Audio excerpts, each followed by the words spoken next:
ಇದು SS digital channel, Shri ಸುಮಂಗಲಿ digital channel. ನೀವು ನೋಡ್ತಾ ಇದ್ದೀರಿ ಸುದ್ದಿ ಸಮಯ, ಸ್ಥಳೀಯ ಸುದ್ದಿಗಳಿಗಾಗಿ.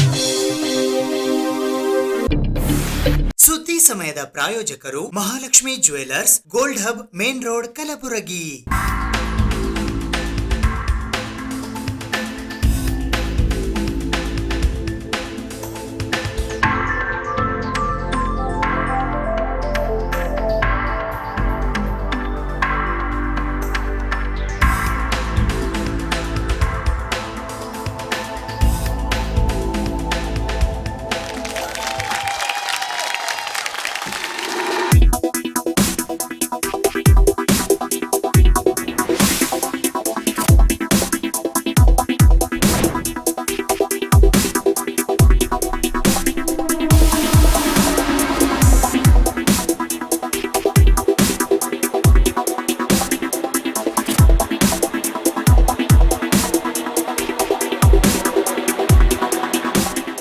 Mahalakshmi jewellers, gold hub, main road, Gulbarga.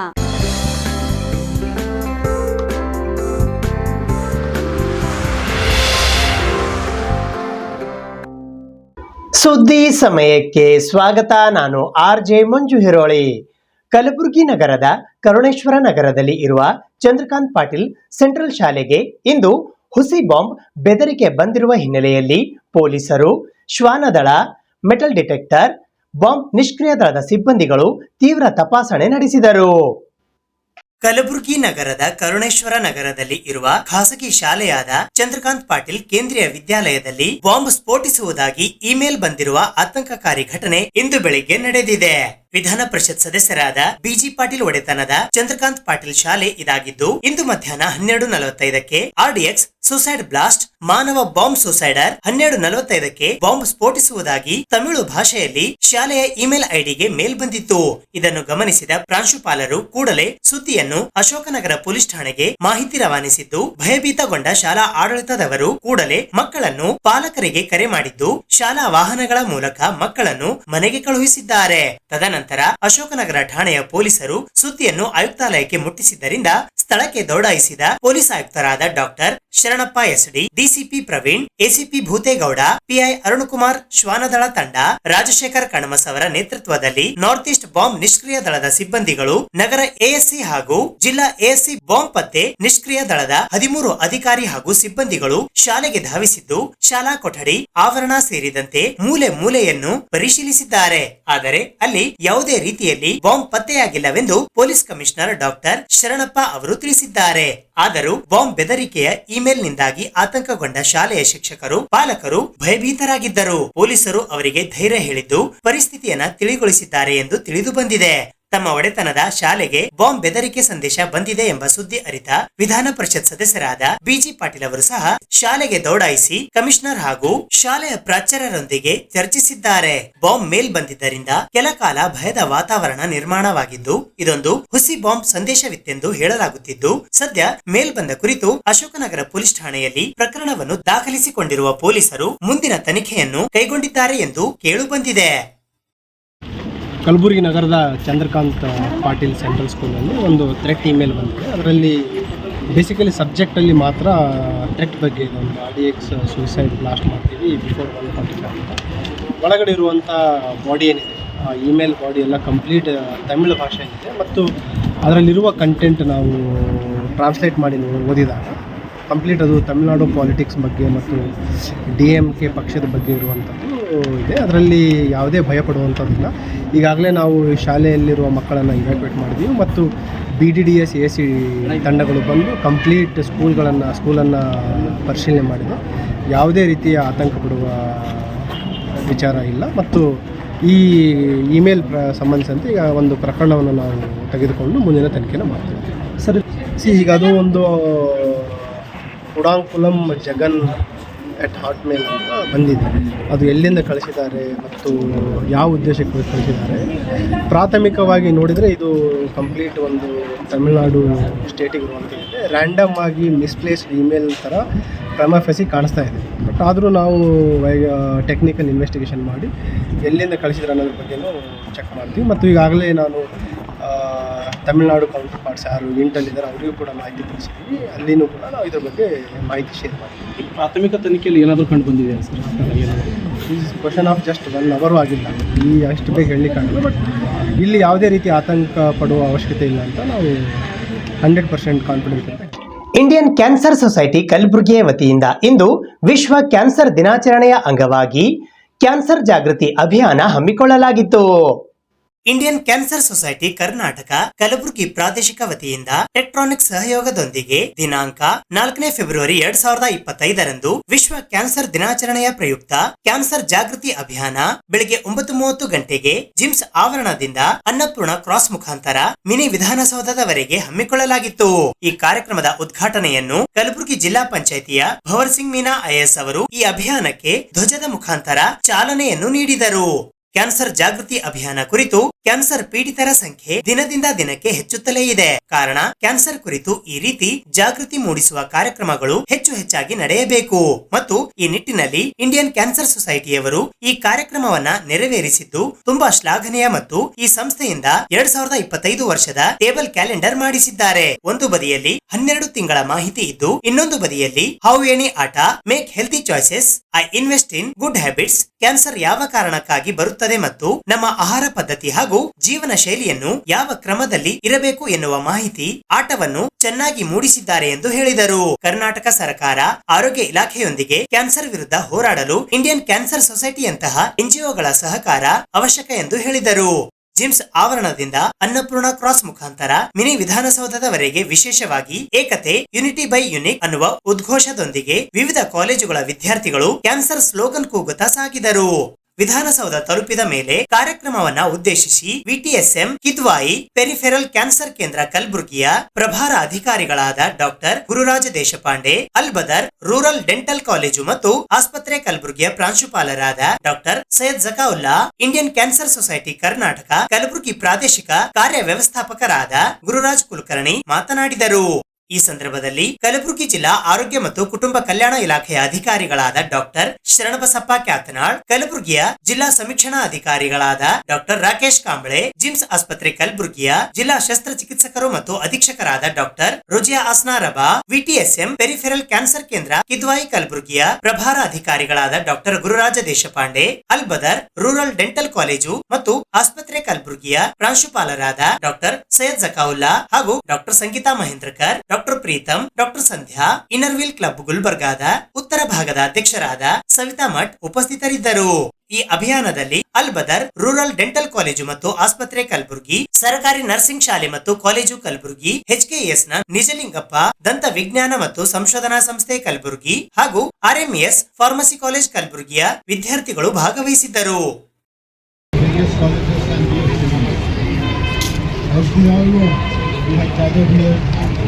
commemorate the World Cancer Day. You know that every year the Indian Cancer Society has come forward to organize such type of events. This is really very good awareness camp in and around our Kalaburgi district. Not only in the Kalaburgi district, they have taken the complete Karnataka. As you know that cancer is more common in nowadays, as what we are seeing from before, now the cancer incidence rate is become very high. So it is, as a citizens of India and doctors and responsible persons of the society, so we should pay maximum awareness about the cancer. Multidisciplinary approach is there. So it is very dangerous disease, as you all know. Once it is diagnosed, only it will take 2 to 5 years to survive the patient. So early detection and prevention of cancer is most important, mandatory. As a healthcare professionals, we have to make such type of awareness program regularly, so that we can prevent the cancer. And as Deshpande sir said, united for unity. So it is a very good thing. It's given by the World Cancer Society. So Indian Society of Cancer. So I am really very much thankful to the Indian Cancer Society for organizing such a mega rally. ಈ ದಿನ ನಾವು ಪ್ರತಿ ವರ್ಷದಂತೆ February 4ನೇ ತಾರೀಕು ವಿಶ್ವ cancer ದಿನಾಚರಣೆ ಆಚರಿಸ್ತಿದ್ದೀವಿ. ವಿಶ್ವ ಕ್ಯಾನ್ಸರ್ ದಿನಾಚರಣೆ ಸಾಕಷ್ಟು ಆಚರಿಸಬೇಕಾದ್ರೆ ಬಹಳ ಲಕ್ಷ್ಯಗಳು ಇರ್ತವೆ. ಪ್ರತಿ ವರ್ಷ ವಿಶ್ವ ಕ್ಯಾನ್ಸರ್ ದಿನಾಚರಣೆ ಆಚರಿಸಬೇಕಾದ್ರೆ ಅದಕ್ಕೊಂದು ಥೀಮ್ ಕೊಟ್ಟಿರ್ತಾರೆ. ಈ ವರ್ಷದ ಥೀಮ್ ಯುನೈಟೆಡ್ ಫಾರ್ ಯುನೀಕ್ ಅಂತ.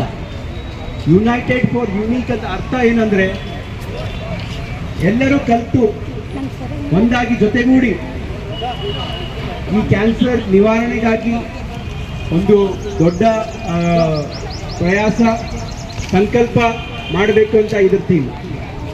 ಬರೀ ತಡೆಗಟ್ಟೋದೊಂದೇ ಅಲ್ಲ, ಟ್ರೀಟ್ಮೆಂಟ್ ಎಲ್ಲಾದ್ರೂ ಹಾಗೆ ಯುನೀಕ್ ಅಂದ್ರೆ ಪರ್ಸನಲೈಸ್ ಅಂದ್ರೆ ಆ ವ್ಯಕ್ತಿಗೆ ಬೇಕಾಗುವ ಸೌಲಭ್ಯಗಳನ್ನು ನಾವು ಯುನೈಟೆಡ್ ಆಗಿ ಎಲ್ಲರೂ ಡೆಂಟಲ್ ಡಾಕ್ಟರ್ ಆಗಿರಬಹುದು, ಮೆಡಿಕಲ್ ಡಾಕ್ಟರ್ ಆಗಿರಬಹುದು, ಕ್ಯಾನ್ಸರ್ ಅಲ್ಲಿ ಸಾಕಷ್ಟು ತಜ್ಞರು ಇರ್ತಾರೆ, medical oncologist, surgical oncologist, radiation oncologist, physiotherapist, ಅವರಿಗೆ ಬೇಕಾದ ಹಣ ಸೌಕರ್ಯ ಮಾಡಲಿಕ್ಕೆ NGO ಸಂಸ್ಥೆಗಳು, social welfare officer, counsellor, physiotherapist, rehabilitation ಮಾಡೋರು, ಅಂದರೆ ಎಲ್ಲರೂ ಯುನೈಟೆಡ್ ಆಗಿ ಆ ಯುನೀಕ್ ಅಂದರೆ ಆ ಒಂದು ವ್ಯಕ್ತಿಗೋಸ್ಕರ ನಾವು ದುಡಿಬೇಕು ಅಂತ ಈ ಒಂದು ಥೀಮ್ ಇದೆ. ಇದು 3 ವರ್ಷ 2025 to 2027 we are working on this theme only. ಇದಕ್ಕಿಂತ ಮುಂಚೆ ಕ್ಲೋಸ್ ದ ಕೇರ್ ಗ್ಯಾಪ್ ಅಂತ ಇತ್ತು, ಅದಕ್ಕಿಂತ ಮುಂಚೆ ಐ ಕ್ಯಾನ್ ವಿ ಕ್ಯಾನ್ ಅಂತ ಇತ್ತು. ಹೇಗೆ ಇದನ್ನು ನಾವು ಅಳವಡಿಸಬೇಕು ಅಂತಂದರೆ ಇವೆಲ್ಲನೂ ನಾವು ಅನುಸಂಧಾನ ಮಾಡಬೇಕು. ನಾವು we have to follow everything step by step. ಮುಂಚೆ ನಾವು ಕ್ಯಾನ್ಸರ್ ಅಂದರೆ ಭಾಳ ದೊಡ್ಡ ರೋಗ, ಅದಕ್ಕೆ ಟ್ರೀಟ್ಮೆಂಟ್ ಇಲ್ಲ, ಈ ಥರ ಎಲ್ಲ ವಿಚಾರ ಇರ್ತಿತ್ತು. ಆದರೆ ಇವಾಗ ಪ್ರತಿಯೊಂದು ಊರಲ್ಲಿ ಪ್ರತಿಯೊಂದು ಜಿಲ್ಲೆ ಮಟ್ಟಕ್ಕೆ ಕ್ಯಾನ್ಸರ್ ತಜ್ಞರು ಬಂದಿದ್ದಾರೆ. ಸೊ ಆ ಥರದ ಕೇರ್ ಗ್ಯಾಪ್ ಏನಾಗ್ತಾ ಇತ್ತು ಅದು ಕಡಿಮೆ ಆಗ್ತಾ ಇದೆ. ಅದರಲ್ಲಿ ಅದೃಷ್ಟವಾಗಿದೆ ನಮ್ಮ ಗುಲ್ಬರ್ಗಾ ನಗರದಲ್ಲಿ ಈಗಾಗಲೇ 2 ಕ್ಯಾನ್ಸರ್ ಸಂಸ್ಥೆಗಳಿವೆ. ಒಂದು ಅದರಲ್ಲಿ ಸರ್ಕಾರದ ಸ್ವಂತ autonomous institute UTSF peripheral cancer ಅಥವಾ ಕಿಡ್ವಾಯ್ ಕ್ಯಾನ್ಸರ್ ಸಂಸ್ಥೆ ಅಂಗಭಾಗವಾಗಿ ಇಲ್ಲಿ ಕಾರ್ಯನಿರ್ವಹಿಸುತ್ತಿದೆ. ಅದು ಸಂಪೂರ್ಣವಾಗಿ ಕ್ಯಾನ್ಸರ್ಗೋಸ್ಕರ ಯಾವ್ಯಾವ ಥರದ ಚಿಕಿತ್ಸೆ ಬೇಕು ಅಲ್ಲನ್ನು ಒದಗಿಸುತ್ತದೆ. ಇಲ್ಲಿ BPL ಪೇಷಂಟ್ಸ್ ಅಂದರೆ BPL ಕಾರ್ಡ್ ಉಳ್ಳ ಪೇಷಂಟ್ಸ್ಗೆ ಫ್ರೀಯಾಗಿ ಟ್ರೀಟ್ಮೆಂಟು ಮಾಡ್ತಾ ಇದ್ದೀವಿ. ಅದಲ್ಲದೆ ಬೇರೆ ಗೌರ್ಮೆಂಟ್ ಪೇಷಂಟ್ಸ್ ಆಗಲಿ, ಬೇರೆ ಜ್ಯೋತಿ ಸಂಜೀವಿನಿ ಆಗಲಿ, APL ಪೇಷಂಟ್ಸ್ ಆಗಲಿ ರಿಯಾಯಿತಿ ದರದಲ್ಲೂ ನಾವು ಇಲ್ಲಿ ಚಿಕಿತ್ಸೆ ಕೊಡ್ತಾ ಇದ್ದೀವಿ. ಇದು ಒಂದು 80 ಬೆಡೆಡ್ ಹಾಸ್ಪಿಟಲ್. ಈ ಥರದ ಒಂದು ಕಾರ್ಯಕ್ರಮ ಮಾಡಬೇಕಾದ್ರೆ ಬರೀ ಸರ್ಕಾರಿ ಸಂಸ್ಥೆಯಿಂದ ಆಗೋದಿಲ್ಲ. ಈ ಥರದ ಒಂದು ಕಾರ್ಯಕ್ರಮ ಮಾಡಬೇಕಾದ್ರೆ NGO, ಈ ಒಂದು ಕಾರ್ಯಕ್ರಮ ಇಂಡಿಯನ್ ಕ್ಯಾನ್ಸರ್ ಸೊಸೈಟಿಯವರು, ಅದಲ್ಲದೆ ಎಲ್ಲ ಕಾಲೇಜ್ಗಳು, ಪ್ಯಾರಾಮೆಡಿಕಲ್ ಕೋರ್ಸಸ್ ನಡೆಸುವ ಕಾಲೇಜ್ಗಳು ಎಲ್ಲರೂ ಒಂದಾಗಿ ಈ ಥರದ ಕಾರ್ಯಕ್ರಮ ಮಾಡಬೇಕು. ಯಾಕಂದರೆ ಇದು ಎಲ್ಲರಿಗೂ ಸಂಬಂಧಪಟ್ಟಿದ್ದು. ಎಲ್ಲರೂ ಕ್ಯಾನ್ಸರ್ ನಿವಾರಣೆಗಾಗಿ, ಕ್ಯಾನ್ಸರ್ ರೋಗಿಗಳ ಟ್ರೀಟ್ಮೆಂಟ್ ಆಗಲಿ, ಅವರಿಗೆ ಸ್ಫೂರ್ತಿ ತುಂಬಲಿಕ್ಕಾಗಿ ಎಲ್ಲರೂ ಒಂದಾಗಬೇಕು. Again we should stand for this cancer patients. ಎಲ್ಲರೂ ಜೋರಾಗಿ ಹೇಳಬೇಕು, united for unique, united for unique, united for unique, united for unique. Kalaburagi ನಗರದ ನ್ಯೂ ರಾಘವೇಂದ್ರ ಕಾಲೋನಿಯಲ್ಲಿ ಇರುವ ಮೋಹನ್ ರಾಜ್ ಆಸ್ಪತ್ರೆಯಲ್ಲಿ ಇಂದು ಮೋಹನ್ ರಾಜ್ ಚಾರಿಟೇಬಲ್ ಟ್ರಸ್ಟ್ ಮತ್ತು ನಂದಿ ಹೋಮಿಯೋ ಕ್ಲಿನಿಕ್ನ ಸಹಯೋಗದೊಂದಿಗೆ ಉಚಿತ ಹೋಮಿಯೋಪೆಥಿಕ್ ಕ್ಯಾನ್ಸರ್ ಚಿಕಿತ್ಸಾ ಶಿಬಿರ ಹಮ್ಮಿಕೊಳ್ಳಲಾಗಿತ್ತು.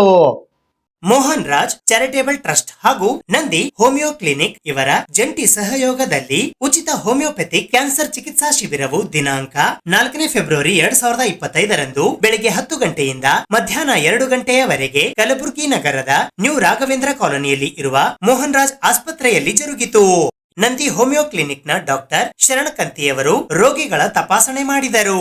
ಈ ಸಂದರ್ಭದಲ್ಲಿ ಮೋಹನ್ ರಾಜ್ ಚಾರಿಟೇಬಲ್ ಟ್ರಸ್ಟಿನ chairman doctor Devanand Biradar, doctor RG Hiremath MBBS MD, doctor Nivedita Biradar gynaecologist, doctor Basavantrao Patil MS, doctor Geeta Patil MD OBG ಸೇರಿದಂತೆ ಆಸ್ಪತ್ರೆಯ ಸಿಬ್ಬಂದಿ ವರ್ಗದವರು ಉಪಸ್ಥಿತರಿದ್ದರು. ನಾನು ಡಾಕ್ಟರ್ ದೇವಾನಂದ್ ಬಿರಾದಾರ್ ಮೋಹನ್ ರಾಜ್ ಆಸ್ಪತ್ರೆಯ ಚೇರ್ಮನ್ ಆಗಿದ್ದೀನಿ, ಸಂಚಾಲಕನಾಗಿದ್ದೀನಿ. ನಾವು ಇವತ್ತಿನ ದಿವಸ ಕ್ಯಾನ್ಸರ್ ರೋಗದ ನಿಮಿತ್ತವಾಗಿ ನಮ್ಮ ಆಸ್ಪತ್ರೆಯಲ್ಲಿ ಉಚಿತವಾಗಿ ತಪಾಸಣೆ ಶಿಬಿರವನ್ನು ಹಮ್ಮಿಕೊಂಡಿದ್ದೀವಿ. ಅದರ ನೇತೃತ್ವವನ್ನು ನಮ್ಮ ಆಸ್ಪತ್ರೆಯ ಹೋಮಿಯೋಪತಿಕ್ ಪ್ರಮುಖರಾದಂಥವರು ಮತ್ತು ನಂದಿ ಹೋಮಿಯೋಪತಿಕ್ ಪ್ರಮುಖರಾದಂಥವರು ಡಾಕ್ಟರ್ ಶರಣ್ ಕಂಠಿಯವರ ನೇತೃತ್ವದಲ್ಲಿ ಇವತ್ತಿನ ದಿವಸ ನಮ್ಮ ಆಸ್ಪತ್ರೆಯ ಎಲ್ಲ ವೈದ್ಯರು ಮತ್ತು ಸಿಬ್ಬಂದಿಗಳನ್ನು ಸೇರಿ ಒಂದು ಉಚಿತವಾದ ಕ್ಯಾನ್ಸರ್ ಶಿಬಿರವನ್ನು ಹಮ್ಮಿಕೊಳ್ಬೇಕು ಅಂತ ವಿಚಾರ ಮಾಡಿ ಈ ಕ್ಯಾನ್ಸರ್ ದಿನದ ನಿಮಿತ್ತವಾಗಿ ಹಮ್ಮಿಕೊಂಡಿದ್ದೀವಿ. ಸುಮಾರು ಪೇಷಂಟ್ಗಳನ್ನು ಡಾಕ್ಟರ್ ಶರಣ್ ಕಂಠಿಯವರು ಹೋಮಿಯೋಪತಿಕ್ ಮುಖಾಂತರ ಚಿಕಿತ್ಸೆಯನ್ನು ನೀಡಿ ಯಶಸ್ವಿಯಾದ ಚಿಕಿತ್ಸೆಯನ್ನು ನೀಡಿ ರೋಗಿಗಳಿಗೆ ಒಂದು ಉತ್ತಮ ಫಲಿತಾಂಶವನ್ನು ಕೊಟ್ಟಿದ್ದಾರೆ. ಅದರ ಒಂದು ಅಂಗವಾಗಿ ಅವರಿಗೆ ಧನ್ಯವಾದಗಳನ್ನು ಹೇಳುತ್ತಾ ಮತ್ತು ನಮ್ಮ ಆಸ್ಪತ್ರೆಯ ಎಲ್ಲ ರೋಗಿಗಳು ನಮ್ಮ ಆಸ್ಪತ್ರೆಗೆ ಬರುವ ಎಲ್ಲ ರೋಗಿಗಳಿಗೆ ಅನುಕೂಲವಾಗಲೆಂದು ಇವತ್ತಿನ ದಿವಸ ನಾವು ಉಚಿತವಾಗಿ ಹೋಮಿಯೋಪತಿಕ್ ಕ್ಯಾನ್ಸರ್ ಚಿಕಿತ್ಸೆಯನ್ನು ಹಮ್ಮಿಕೊಂಡಿದ್ದೀವಿ. ಇದರ ಸದುಪಯೋಗವನ್ನು ಎಲ್ಲ ರೋಗಿಗಳು ಪಡೆದುಕೊಳ್ಳಬೇಕಾಗಿ ವಿನಂತಿ. ಹಾಗೂ ಡಾಕ್ಟರ್ ಶರಣ್ ಕಂಠಿಯವರಿಗೆ ನಮ್ಮ ಆಸ್ಪತ್ರೆಯ ವತಿಯಿಂದ ನನ್ನ ವತಿಯಿಂದ ಅವರಿಗೆ ಧನ್ಯವಾದಗಳನ್ನು ಹೇಳುತ್ತಾ ಮುಂದೆ ಅವರು ಹೀಗೆ ಯಶಸ್ವಿಯಾಗಿ ಚಿಕಿತ್ಸೆಯನ್ನು ಮಾಡುತ್ತಾ ಉತ್ತಮ ಫಲಿತಾಂಶಗಳನ್ನು ಕೊಡಲಿ, ಎಲ್ಲ ರೋಗಿಗಳಿಗೆ ಅವರ ಚಿಕಿತ್ಸೆಯನ್ನು ಫಲಿಸಲಿ ಎಂದು ಹಾರೈಸುತ್ತಾ ಶುಭ ಕೋರುತ್ತಾ ನಮಸ್ಕಾರ ಎಲ್ಲರಿಗೂ. ನಾನು ಡಾಕ್ಟರ್ ಶರಣ್ ಕಂಠಿ, ನಂದಿ ಹೋಮಿಯೋ ಕ್ಲಿನಿಕ್ನ ಹೋಮಿಯೋಪತಿಕ್ ವೈದ್ಯಾಧಿಕಾರಿ. ಇವತ್ತಿನ ದಿವಸ ಫೆಬ್ರವರಿ 4, ಪ್ರತಿ ವರ್ಷ ಫೆಬ್ರವರಿ 4ರಂದು ವಿಶ್ವ ಕ್ಯಾನ್ಸರ್ ದಿನಾಚರಣೆಯನ್ನಾಗಿ ಆಚರಿಸ್ತೇವೆ. ಇವತ್ತು ನಂದಿ ಹೋಮಿಯೋ ಕ್ಲಿನಿಕ್ ಹಾಗೂ ಮೋಹನ್ ರಾಜ್ ಚಾರಿಟೇಬಲ್ ಟ್ರಸ್ಟ್ ಜಂಟಿ ಸಹಯೋಗದಲ್ಲಿ ಮೋಹನ್ ರಾಜ್ ಆಸ್ಪತ್ರೆಯಲ್ಲಿ ಉಚಿತ ಹೋಮಿಯೋಪತಿಕ್ ಕ್ಯಾನ್ಸರ್ ಶಿಬಿರವನ್ನು ಹಮ್ಮಿಕೊಳ್ಳಲಾಗಿದೆ. ಕ್ಯಾನ್ಸರ್ ರೋಗ ನಿನ್ನೆ ಮೊನ್ನೆವರೆಗೂ ಒಂದು ನಿಧಾನಗತಿಯಲ್ಲಿ ಹರಡುತ್ತಿದ್ದು ಇತ್ತೀಚಿನ ದಿನಗಳಲ್ಲಿ ತುಂಬ ವೇಗವಾಗಿ ಹರಡುತ್ತಿದೆ. Indian council for medical research ICMR ಪ್ರಕಾರ, ಅದರ ಒಂದು ಅಧ್ಯಯನದ ಪ್ರಕಾರ 2022ರಲ್ಲಿ ಇರುವ ಅನುಪಾತ ಏನಂದರೆ ಪ್ರತಿ 100 ವ್ಯಕ್ತಿಗಳಲ್ಲಿ 9 ಜನರು ತಮ್ಮ ಜೀವಿತಾವಧಿಯಲ್ಲಿ ಕ್ಯಾನ್ಸರ್ ರೋಗದಿಂದ ಬಳಲುವ ಸಂಭವನೀಯತೆ ಇದ್ದರೆ, ಅದೇ 3 ವರ್ಷದ తర్వాత 2025ರ ಒಂದು ಮುನ್ನೋಟ ಏನು ಹೇಳುತ್ತೆ ಅಂದರೆ ಪ್ರತಿ 100 ವ್ಯಕ್ತಿಗಳಲ್ಲಿ 12ರಿಂದ 13 ಜನರು ಕ್ಯಾನ್ಸರ್ ರೋಗದಿಂದ ಬಳಲುವ ಎಲ್ಲ ಸಂಭವನೀಯತೆ ಇದೆ. ಅಂದರೆ ನಾವು ಇದರ ವೇಗವನ್ನು ಅಂದಾಜಿಸಿಕೊಳ್ಬೋದು. ಬರೀ 3 ವರ್ಷದ ಕೆಳಗಡೆ 100ಕ್ಕೆ 9 ಜನ ಇದ್ದರೆ, ಈಗ 3 ವರ್ಷ ತರುవాత 100ಕ್ಕೆ 13 ಜನ ಅಂದರೆ, ಸೊ ಏನಕ್ಕೆ ಇಷ್ಟೆಲ್ಲ ಕಾರಣ, ಏನು ರೀಸನ್ ಇರ್ಬೋದು, ಇಷ್ಟು ಸಡನ್ನಾಗಿ ಯಾಕೆ ಕ್ಯಾನ್ಸರ್ ಗ್ರೋತ್ ಆಗ್ತಾಯಿದೆ ಅಂದರೆ ಕೆಲವೊಂದು ಕಾರಣಗಳಿವೆ. ತಪ್ಪಿಸಬಹುದಾದ ಕಾರಣಗಳು, ತಪ್ಪಿಸಲಾಗದ ಕಾರಣಗಳು. ತಪ್ಪಿಸಲಾಗದ ಕಾರಣ ಅಂದರೆ ಏನು? ಅನುವಂಶೀಯತೆಗೆ, ಜೆನೆಟಿಕ್ಸ್ ಅಂತ ಏನು ಹೇಳ್ತೀವಿ, ಒಂದು ಅನುವಂಶೀಯತೆ ಇರುತ್ತೆ. ಕೈಗಾರಿಕೆ ಮಾಲಿನ್ಯ, ಅದರಿಂದ ವಾಯು ಮಾಲಿನ್ಯ, ಜಲ ಮಾಲಿನ್ಯ ಆಗ್ತಾಯಿದೆ, ಇದು ನಮ್ಮ ಕಂಟ್ರೋಲಲ್ಲಿ ಇರಲ್ಲ. ಓಕೆ. ಆಮೇಲೆ ವೃದ್ಧಾಪ್ಯ, ಏಜ್ ಹೆಚ್ಚಿಗೆ ಆಗ್ತಾ ಹೋದಂಗೆಲ್ಲ ಕ್ಯಾನ್ಸರ್ ಬರುವ ಚಾನ್ಸಸ್ ಜಾಸ್ತಿ ಇರುತ್ತೆ. ಇದು ಅನ್ಅವಾಯ್ಡೇಬಲ್ ಕಾಸಸ್ ಅಂತ ಹೇಳ್ತೀವಿ. ಅವಾಯ್ಡೇಬಲ್ ಕಾಸಸ್ ಅಂದರೆ ನಮ್ಮ ಕೈಯಲ್ಲಿ ಏನಿದೆ, ನಮ್ಮ ಕೈಯಲ್ಲಿರ್ತಕ್ಕಂಥ ಕಾರಣಗಳಲ್ಲಿ ಮೊದಲನೇದು ತಂಬಾಕು ಹಾಗೂ ಅದರ ಉತ್ಪನ್ನಗಳು. ಇತ್ತೀಚಿನ ದಿನಗಳಲ್ಲಿ ತಂಬಾಕು ಹಾಗೂ ಅದರ ಉತ್ಪನ್ನಗಳಿಂದ ಬರ್ತಕ್ಕಂಥ ಕ್ಯಾನ್ಸರ್ ಸಂಖ್ಯೆ ಜಾಸ್ತಿ ಆಗ್ತಾ ಇದೆ. ಅತಿಯಾದ ಅಂತರ್ಜಾಲ, ಇಂಟರ್ನೆಟ್ ಏನು ಹೇಳ್ತಾ ಇದ್ದೀವಿ, ಅತಿಯಾದ ಅಂತರ್ಜಾಲ ಬಳಕೆ ಇರ್ಬೋದು. ಹಾಗೆ ಆಮೇಲೆ ಅತಿಯಾದ ಮಾಂಸಾಹಾರ ಸೇವನೆ, ಅತಿಯಾದ ಮದ್ಯಪಾನ ಸೇವನೆ, ಇದೆಲ್ಲವೂ ಕೂಡ ನಮ್ಮ ಕಂಟ್ರೋಲಲ್ಲಿರ್ತಕ್ಕಂಥದ್ದು, ನಮ್ಮ ಕೈಯಲ್ಲಿ ಇರ್ತಕ್ಕಂಥ ಒಂದು ಕಾರಣಗಳು. ಹಾಗಾದರೆ ಇದರಲ್ಲಿ ಹೋಮಿಯೋಪತಿಕ್ ರೋಲ್ ಏನಿದೆ? ಹೋಮಿಯೋಪತಿ ಸುಮಾರು 230 ವರ್ಷಗಳಿಂದ ಟೈಮ್ ಟೆಸ್ಟೆಡ್ ಮೆಡಿಸಿನ್ ಅಂತ ಹೇಳ್ತೀವಿ. 230 ವರ್ಷಗಳಿಂದ ವೈಜ್ಞಾನಿಕ ತಳಹದಿಯ ಮೇಲೆ ಒಂದು ಸ್ಥಾಪಿಸಲ್ಪಟ್ಟಿರ್ತಕ್ಕಂಥ ಈ ಹೋಮಿಯೋಪತಿ ಚಿಕಿತ್ಸಾ ಪದ್ಧತಿಯಲ್ಲಿ ಕ್ಯಾನ್ಸರ್ಗೆ ತುಂಬ ಪರಿಣಾಮಕಾರಿಯಾದ, ಯಾವುದೇ ಅಡ್ಡ ಪರಿಣಾಮ ಇಲ್ಲದೇ ಇರತಕ್ಕಂಥ ಚಿಕಿತ್ಸಾ ವಿಧಾನಗಳಿವೆ. ಭಾರತ ಸರ್ಕಾರದ ಅಂಗಸಂಸ್ಥೆಯಾದ ಆಯುಷ್ ಮಂತ್ರಾಲಯದ ಅಧೀನದಲ್ಲಿ ಕಾರ್ಯನಿರ್ವಹಿಸ್ತಕ್ಕಂಥ CCRH ಅಂದರೆ ಕೇಂದ್ರ ಹೋಮಿಯೋಪತಿಕ್ ಸಂಶೋಧನಾ ಸಂಸ್ಥೆ ಒಂದು ಸೈಂಟಿಫಿಕ್ ರಿಸರ್ಚ್ ಮಾಡುತ್ತೆ. ಅದರಲ್ಲಿ ಏನಂದರೆ ಕ್ಯಾಲ್ಕೇರಿಯಾ ಕಾರ್ಬ್ ಹಾಗೂ ತೂಜಾ ಅಂತಕ್ಕಂಥ 2 ಮೆಡಿಸಿನ್ನು, ದಿಸ್ ಇಸ್ ಪ್ರಾಕ್ಟಿಕಲಿ ಪ್ರೂವನ್ನು, ಇವೆರಡು ಮೆಡಿಸಿನ್ನು ಕ್ಯಾನ್ಸರ್ ಗಡ್ಡೆಯನ್ನು ಕಡಿಮೆ ಮಾಡ್ತಕ್ಕಂಥ ಹಾಗೂ ಕ್ಯಾನ್ಸರ್ ಅಂಶಗಳನ್ನು ಕಂಟ್ರೋಲ್ನಲ್ಲಿ, ಹದ್ದುಬಸ್ನಲ್ಲಿ ಇಡ್ತಕ್ಕಂಥ ಕಾರ್ಯವನ್ನು ತುಂಬ ಪರಿಣಾಮಕಾರಿಯಾಗಿ ನಿರ್ವಹಿಸಿರೋದು ಸೈಂಟಿಫಿಕ್ ರಿಸರ್ಚಿಂದ ಪತ್ತೆಯಾಗಿದೆ. ಆಮೇಲೆ PMC ಒಂದು ಸ್ಟ್ಯಾಂಡರ್ಡ್ ಜರ್ನಲ್, ಒಂದು ವೈದ್ಯಕೀಯ ನಿಯತಕಾಲಿಕೆ ಪತ್ರಿಕೆಯ ಪ್ರಕಾರ ಹೋಮಿಯೋಪತಿ ಔಷಧಿಗಳು ಕ್ಯಾನ್ಸರ್ನ ಪ್ರಮುಖ ಟ್ರೀಟ್ಮೆಂಟ್ಗಳಾದ ಕೀಮೋಥೆರಪಿ ಹಾಗೂ ರೇಡಿಯೋಥೆರಪಿ, ಈ ರೇಡಿಯೋಥೆರಪಿಯ ಅಡ್ಡ ಪರಿಣಾಮ ಏನಾದರೂ ಇದ್ದರೆ ಆ ಅಡ್ಡ ಪರಿಣಾಮಗಳನ್ನು ಪರಿಣಾಮಕಾರಿಯಾಗಿ ಶಮನಗೊಳಿಸ್ತಕ್ಕಂಥ ಕೆಲಸ ಹೋಮಿಯೋಪತಿ ಔಷಧಿಗಳಿಗೆ ಇದೆ ಅಂತಕ್ಕಂಥದ್ದು ತುಂಬ ವೈಜ್ಞಾನಿಕ ಸಂಶೋಧನೆಗಳಿಂದ ತಿಳಿದು ಬಂದಿದೆ.